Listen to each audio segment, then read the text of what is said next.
Also, what we as Kenyans are going through right now, and it's the recent attack in Somalia, again with a military background from your father. Possibly, what are your comments on what is going on, and maybe what would you like to tell the country? Of course, starting with possibly your condolences to the families. Yeah, precisely. I think the first thing that I would like to do is to convey my deepest condolences to the families of the soldiers who have perished through this act of terrorism. It's a pity that so many have had to die in this attack.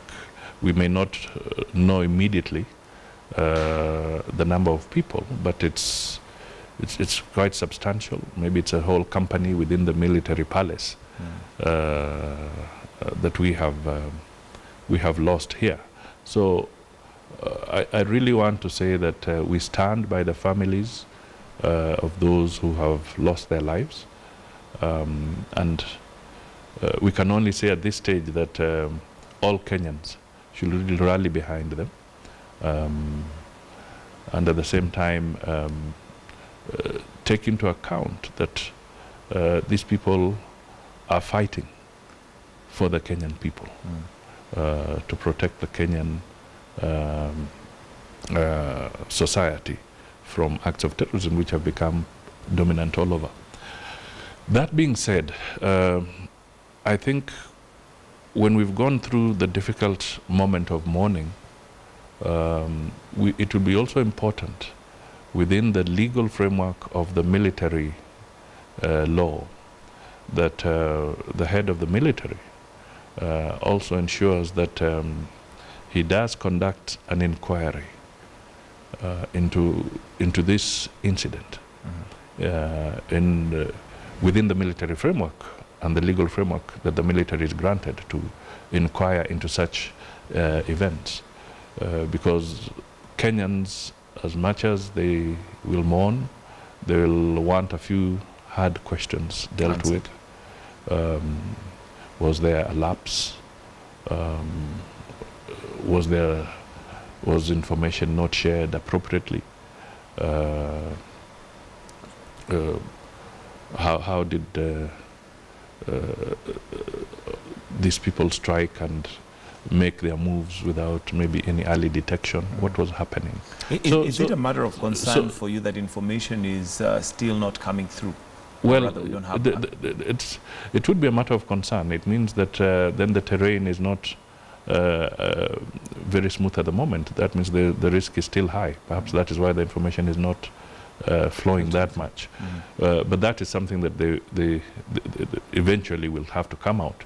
But these questions are important because we do not want our military to be demoralized out of this incident.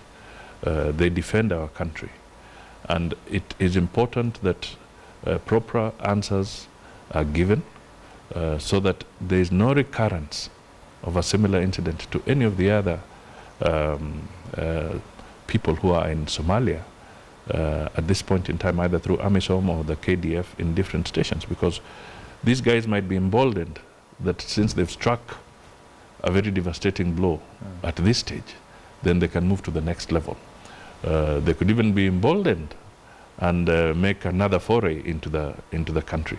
So it is important that within the military framework, this is undertaken very carefully, so that the truth is known, and that truth can be used to take serious and corrective measures to boost the morale of the Kenyan nation and to also boost the morale of the Kenyan military.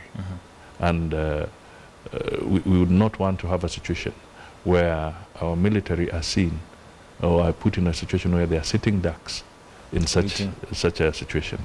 Secondly, I think we must also remember that we are not dealing with conventional warfare.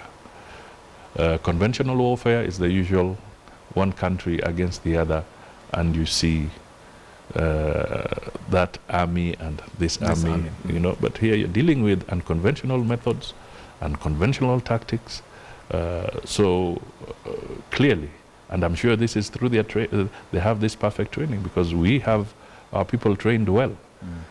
So we must ask ourselves that what really went wrong. But at the same time, we must continue to respect the fact that these young men and women are actually standing out to defend Kenyan interests.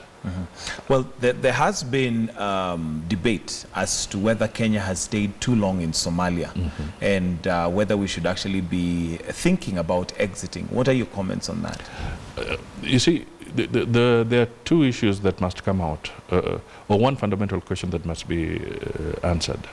Did we go in for political intentions, or did we go in as a matter of military intervention to ensure that there is security? So these two issues need to be answered.